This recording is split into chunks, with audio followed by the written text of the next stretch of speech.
બિચારાને 8 ચોપડીનું કંઈ ગયું અમુક નિર્દોષ બાળકોમાં નહીં પડવાનું, એનું બિચારાને ઉપજે નહીં.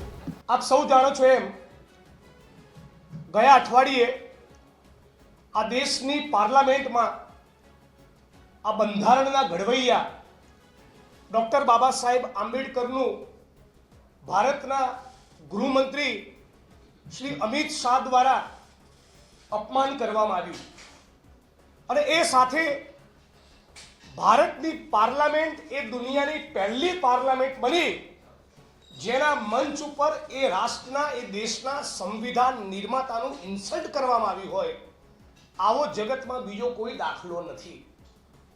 અમિત શાહે કહ્યું કે આંબેડકર આંબેડકર કરના આજકાલ ફેશન બની ગયા है. એના જવાબમાં સમગ્ર ગુજરાત અને ભારતના વંચિતો વતી ગરીબો, દલિતો, આદિવાસી, ઓબીસી સમુદાય વતી અમે કહેવા માંગીએ છીએ કે ડૉક્ટર આંબેડકર બાબા સાહેબ એ અમારા માટે ફેશન નહીં, એ અમારા માટે પેશન છે, અમારા માટે પેશન છે. એમણે કહ્યું કે ડૉક્ટર બાબા સાહેબ આંબેડકરનું આટલું બધું નામ લેવાના બદલે ભગવાનનું નામ લીધું હોત તો 7 જન્મ સુધી સ્વર્ગ મળત. અમિત શાહ, ભારતીય જનતા પાર્ટી અને આરએસએસને કહેવા માંગુ છું કે અમારે મૃત્યુ પછીનું સ્વર્ગ નથી જોઈતું, અમારે જીવતે જીવ આ જન્મમાં આ જીવતરમાં અમારી ઉઘાડી આંખે અસ્પૃશ્યતાની નાબૂદી જોઈએ છે. અમારે અમારા જીવનકાળમાં એક એવો દિવસ જોવો છે જેમાં એક પણ દલિત સમાજના વ્યક્તિએ માથે મેલું ઉપાડવું ન પડે કે ગટરમાં ઉતરીને 400 રૂપિયા માટે મરવું ન પડે.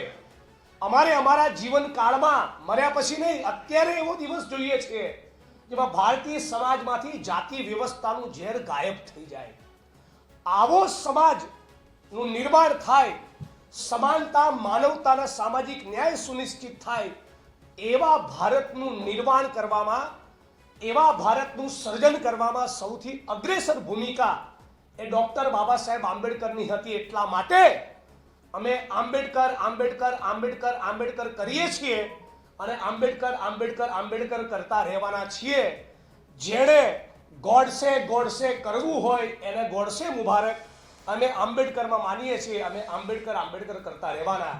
જેણે મનુસ્મૃતિ મનુસ્મૃતિ મનુસ્મૃતિ કરવું હોય એને મનુસ્મૃતિ મુબારક. અમે ડૉક્ટર બાબા સાહેબ આંબેડકરનું સંવિધાન સંવિધાન સંવિધાનની જય પોકારવાના. અને અમિત શાહે આટલા ભયંકર ઓબીસી, આદિવાસી, દલિત સમાજના આક્રોશ છતાં, વિપક્ષી દળોની નારાજગી, એમના રેલીઓ અને પ્રોટેસ્ટ છતાં ગુજરાતમાં પણ મહીસાગરમાં, થરાદમાં, ધોળકામાં, સૌરાષ્ટ્રમાં અનેક જગ્યાએ અમિત શાહનું પૂતળું સળગાવવામાં આવ્યું. અમે પણ ગઈકાલે પ્રોટેસ્ટ કર્યો, છતાં આજ દિન સુધી ગૃહમંત્રીના પદેથી ઇસ્તીફા, રાજીનામું આપવાની વાત તો છોડો, મારાથી આ જે શબ્દો નીકળી ગયા ડૉક્ટર બાબા સાહેબ આંબેડકર વિરુદ્ધ, એ બદલ હું દિલગીર છું, માફી માંગુ છું. એવી સોરી માફી પણ કહેવા તૈયાર નથી.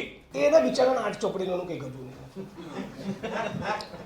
અમુક નિર્દોષ બાળકોમાં નહીં પડવાનું, એનું બિચારાને ઉપજે નહીં. થોડો કોઈ કદવાળો માણસ હોય તેનું રાજીનામું બી માંગીએ ને, કાઢવા દો. એમનામાં કીધું ક્ષમતા હોય તો જેટલા લોકોએ પેપર લીક કરે આ બધાને કાઢે, જેટલા લોકો ડ્રગ્સ ઘુસાડી રહ્યા છે ગુજરાતની યુવા પેઢીની રગોમાં એમના વરઘોડા કાઢે. ભારતીય જનતા પાર્ટીના જ મહિલા આગેવાને કહ્યું કે રાજકોટના જસદણમાં 6 દીકરીઓ પરના દુષ્કર્મની વિગતો મારી જોડે પડી છે. એ ભારતીય જનતા પાર્ટીના નેતાઓએ કરેલા દુષ્કર્મ છે, એમના વરઘોડા કાઢે. અગ્નિકાંડના અસલી આરોપીઓના વરઘોડા કાઢે. હરણીકાંડ છે, તક્ષશિલા છે, ક્યાં છે એમની જોડે વરઘોડા કાઢવાનું? બહુ જ બધી વસ્તુ છે. ત્યાં કેવું છે કે કોઈ બીપીએલ કાર્ડની ચોરી કરી હોય તેની સામે એફઆઈઆર કરવાની, કોઈ 10,000 કરોડનું સ્કેમ કર્યું હોય તેની જોડેથી ફંડ લેવાનું, એવું છે.